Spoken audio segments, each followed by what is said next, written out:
There are many ways to have iterations of Shakespeare in film, in opera, in musicals.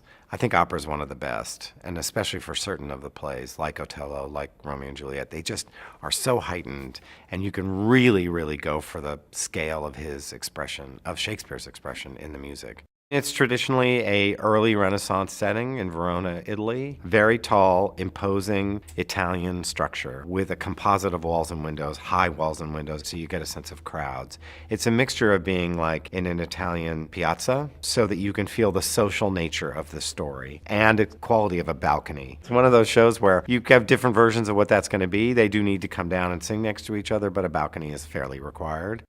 In our design for the clothes, we were highly influenced by the movie of Fellini's Casanova, which is more 18th century.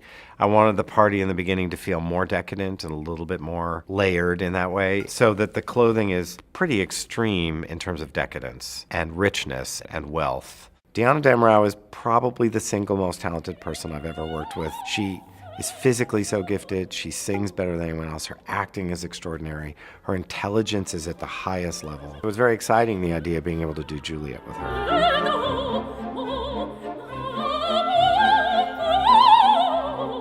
In Milan, I did Romeo with Vittorio.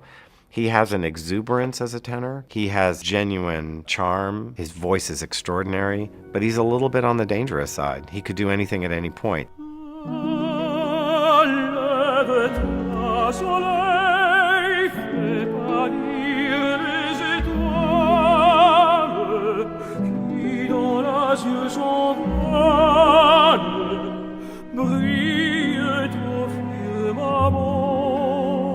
And when you have the kind of passions and exuberance that goes into this couple who can't seem to stay away from each other, you need this sense of danger, this sense of taking risks that the culture is not really prepared for, that they would do anything. And that becomes a kind of revolutionary gesture in the piece.